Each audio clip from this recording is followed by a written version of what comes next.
start this story from the beginning with totally accurate pronunciations of all of the characters' names. I am not getting any of these pronunciations wrong. I am an expert, trust me. So, there is a very evil wizard named Vilgefarts, and he hires his minion Mouthrinse to track down Ciri so that he can do evil, magical things to her. So, he tracks down anyone who might have been with Ciri, and that includes our beautiful, sweet gummy bear, Dandelion, our beautiful poet and womanizer, Dandelion. And Yennefer ain't having any of that, because Dandelion is our sweet sugar bear and we love him. He's the foil of our daddy, Witcher.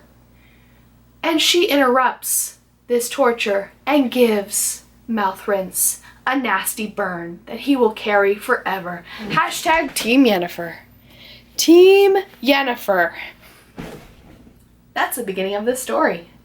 Hey everyone, it's Kathleen here, and today I'm going to be discussing the next book in my Witcher analysis series, The Blood of the Elves. And this book is about Cirilla, her upbringing and her training to become a Witcher in Kaer Morhen, as well as her training to become a sorceress by the lovely Yennefer. So I want to discuss the plot, different details that I might have picked up in my second reading that I missed in my first reading, and also my attempt to understand all of the complicated kingdoms, their politics, and their kings. I am notoriously bad at remembering names, and because of that, I have been accused of not reading these books at all. I mean, every single video that I make about The Witcher, I have at least one comment saying, "Oh, you don't know how to say Akshna? You don't know how to say Vilgefarts? Apparently you haven't read this book." So, just so you know that I'm trying and I'm attempting to remember all of these names, here's the first bit of notes that I've conjured on the Witcher kingdoms. So I can remember that Redania's king is Vesemir, and Temeria's king is Foltest, and I knew that. I did. Let's try to discuss this book in chronological order. The beginning of the story, as I discussed in this video, we are introduced to one of the biggest villains of this story, Rents and Vilgefarts. I can't even say his real name now because I'm used to saying Vilgefarts, and now I've scarred you. You can never pronounce his name correctly ever again. And I can't say too much about that because they're not really going to have a big role in this book until later on. They play a really huge role in the book later on. But anyways, Ciri is now at Kaer Morhen, and she's training to become a Witcher. And she is badass, as we all know. She picks up on everything. She's learning how to fight. She's learning how to slay different monsters. And yet, this doesn't quite fit her. They can't feed her the mutagens or the, I forget what the word is for it, but you know what the word is for it, that can change you into a Witcher and make you a mutant. So this might actually be a great thing because some of the different concoctions they are feeding her are possibly heightening her powers, heightening her source abilities in a negative way. She is having these strange, almost possessed moments where she's telling the future, and it's really creepy. It's like Exorcist level creepy. It's not a cute look for her. But Triss comes in and she gives her upbringing a feminine touch because the Witchers, they don't know how to raise a girl, and they forget that girls have this thing called periods, and that maybe she should take a rest every once in a while, especially on her first couple of periods, because I know my male audience doesn't want to know this, but the first few periods that you have, it feels like you're falling apart and you're dying, both emotionally and physically. So it's really good that Triss came in and said, let her be a girl sometimes, you know? Like, let her wear a dress if she wants to wear a dress. And because of that, I have a newfound love for Triss. And Triss is a lovely, just adorable girl. Just adorable, just a sweetheart. And if I met her in real life, I would want to be best friends with her. There is also a bit of conflict that I kind of misunderstood with Yarpen and the squirrels. I find the squirrels very fascinating, but basically, while they are traveling, Geralt finds his friend Yarpen, who is a dwarf, and they end up running into some squirrels, or scoia'tael as they call them. And it gets into this really interesting part of the lore where they discuss how the elves were once these really powerful people, kind of like what you envision them to be in the world of the Lord of the Rings, like this just wise, ancient, beautiful people. And they built these gorgeous kingdoms. And then the humans came in and they bred like rabbits because humans have more babies than elves do. Elves live longer, but they aren't as fertile. And they were conquering these elven kingdoms and building upon what the elves already built. So some of the most famous architectures, some of the most famous villages and buildings in the Witcher world were once kingdoms of the elves, and I hadn't picked up on that, and I found that really fascinating that in this story the elves are a downtrodden people. They've become a minority in their own land, which is very strange, and I think the scoia'tael's cause is, I can see where they're coming from, even though I don't completely agree with them. And at the end of the story, Geralt has to slay a bunch of elves to protect Triss, to protect Yarpen and Ciri. And Ciri says, you weren't impartial, you weren't indifferent in this situation. He says, I had to do what I had to do to save you. And Ciri actually says sorry, in a way of saying sorry to the elves for having killed them, because she didn't want to, but they had to, because the elves attacked them. And I'm not quite sure, I feel like there might have been part of this story that I missed, so if there is some part of like maybe the Polish translation that I might have not picked up on, let me know, because I felt a bit confused when I read that part of the story. But I felt like Ciri, during this part of the story, is becoming more and more compassionate towards people that are not the same race as her.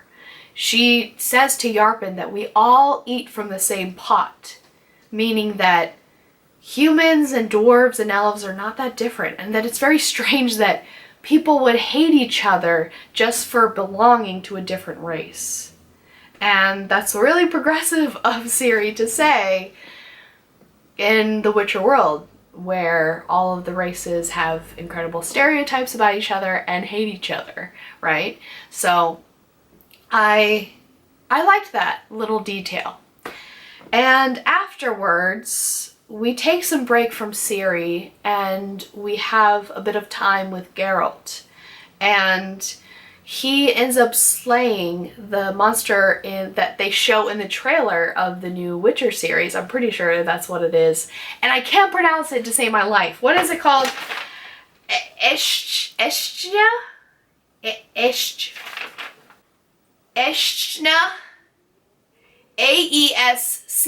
How the heck do I pronounce that name?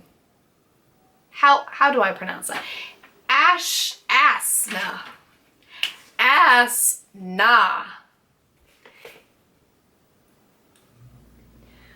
Geralt is sailing on a boat, going about his business, and a very interesting fella, a scholar, if you will, decides that he is going to scold the White Wolf about this creature that does not exist. And this scholar knows that the creature does not exist because he is a man of the book.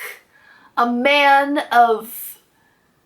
That means man of the Bible, right? Well, you know what I mean. He's a scholar. And an educated man obviously knows more than a man of brawn. But what he doesn't know is that Geralt is not just brawn, but he's also brains. Not only has he taken classes, but he's also studied extensively the creatures that he fights on a daily basis.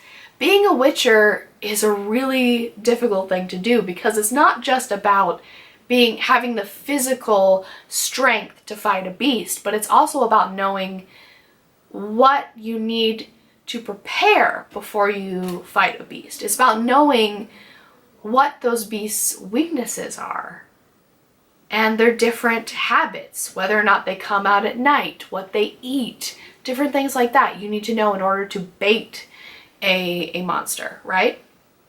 And Geralt knows his shit and schools this man. And it reminds me of the people that always leave comments saying, you haven't read the Witcher books because you can't pronounce Ishna, Asna.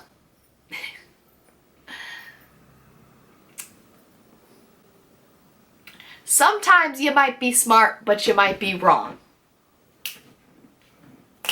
So, the lesson is, 1, Geralt is a badass. 2, not everyone that's smart is someone with a doctorate in philosophy. And 3, I have read these books. And 4, I love you. Before we continue this video, I have to sort out some facts about the different kingdoms and the politics surrounding why Ciri has to be in hiding. This is really complicated and I have a hard time understanding it, so like I said, I've taken notes and I'm going to look at these notes from time to time so I don't make mistakes and don't get judged for being a untrue Witcher fan. Who is playing the banjo down there? That's very weird. Anyways, where do I start? So, Ciri comes from the country of Cintra. She is the daughter of Pavetta, the granddaughter of Calanth. I don't know how to say her name. I don't know how to say anything. Anyways, she is the daughter of Pavetta, Queen Pavetta, and this kingdom was very powerful and celebrated. Not only is she a princess, but Pavetta and Calanth come from the descendants of a very powerful elf, and they carry the elder blood with them. That blood gives Ciri her magical abilities. Her magical abilities are beginning to show, but we will not figure out until later books how extremely powerful these abilities will be. Spoiler warning, she can teleport and it's really cool, but she doesn't know that yet.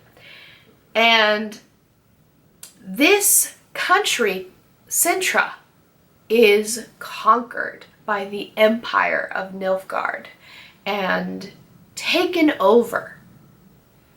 Now, interestingly,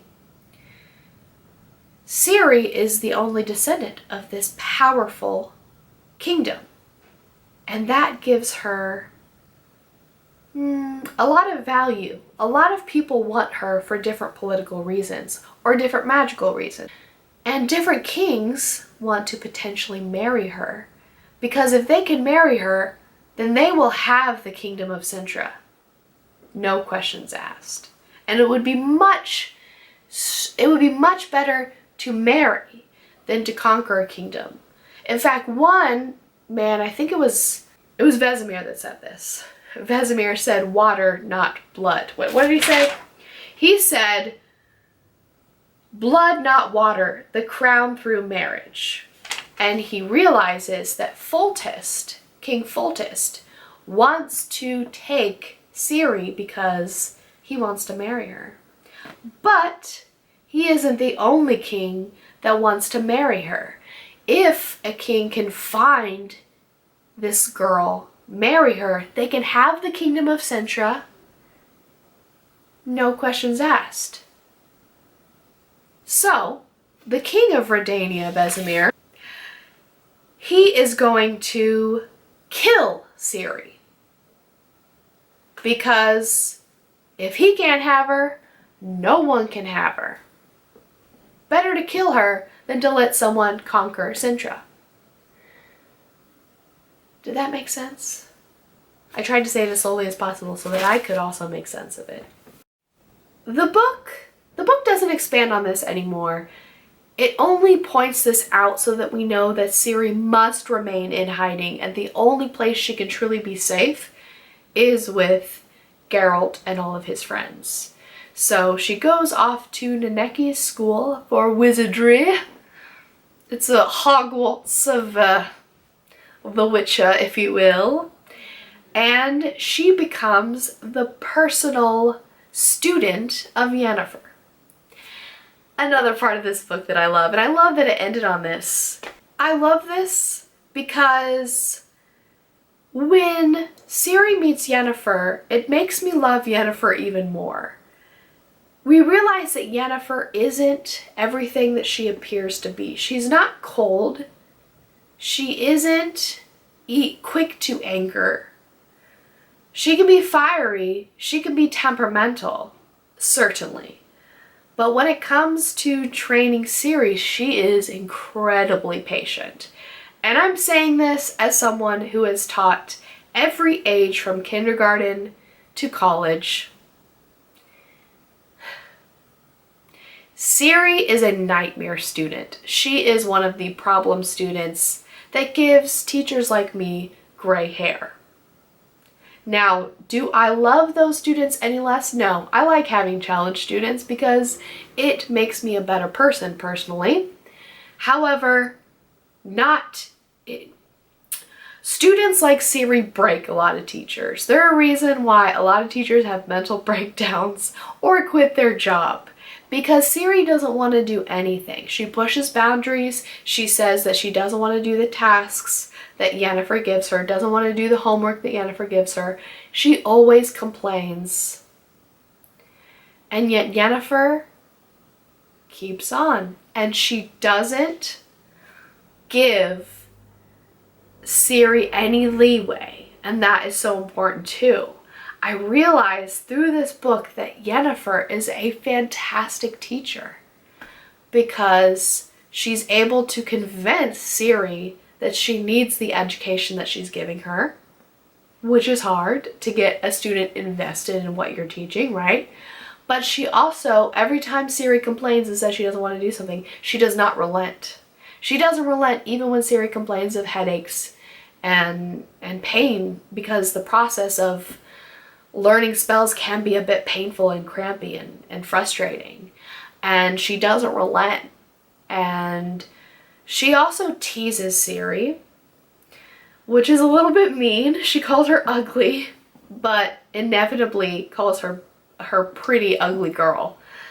And I think when she says that Ciri is ugly, she means that Ciri can have an ugly personality. Like, she is fiery and temperamental, and probably is one of those girls that is outwardly beautiful, but when she's temperamental and grouchy and rude, looks not so pleasing, if that makes sense. So I think she has the appearance of someone beautiful, but that she acts a little bit ugly. But let me know if you have a different interpretation of Yennefer's nickname for Ciri.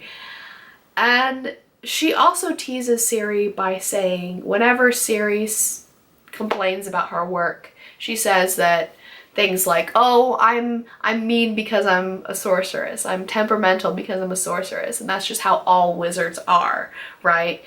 But we know that Yennefer is not being quite truthful. And there's also a very beautiful moment where Ciri isn't stating outwardly that she cares deeply for Yennefer, is beginning to care deeply for her, but she thinks it. And Yennefer, as we know, can read minds. And when she reads that thought, she smiles. And Yennefer has wanted to be a mother, but can't because many wizards lack the ability to have babies. She's barren. And this is such a satisfying moment of the stories and such a satisfying moment for Yennefer's development because it shows that she's a great mom, she's a great teacher, and that Ciri is fulfilling this need within Yennefer that she's always had, and she's finally been given that ability to be a mom. So I know there's a lot of Yennefer haters out there, and every time I make these videos, you guys have to like bear with my Yennefer love. But I really do think that Andre created a beautiful character, even if I think some people can admit that, okay, she has many layers to her, but I wouldn't personally, maybe you personally don't like her because she's the kind of person that would irritate you in real life, you know, and I understand that. But I like that she's layered and that she may outwardly seem cold and rude and fiery, but she has the capacity to be quite passionate and quite gentle. Maybe not everyone deserves that from her, and she is very rare to give that compassion and tenderness, but when she gives it just so strongly, right? And that's why I love Yennefer. And that's why she could be, you know, she could tell me what to do. Let me know, guys, what you thought of this book in the comment section below, and I want to know if there are any details that I might have missed discussing in the comment section, or anything that you want me to address in my next Witcher analysis book series. Thank you for watching. I should go.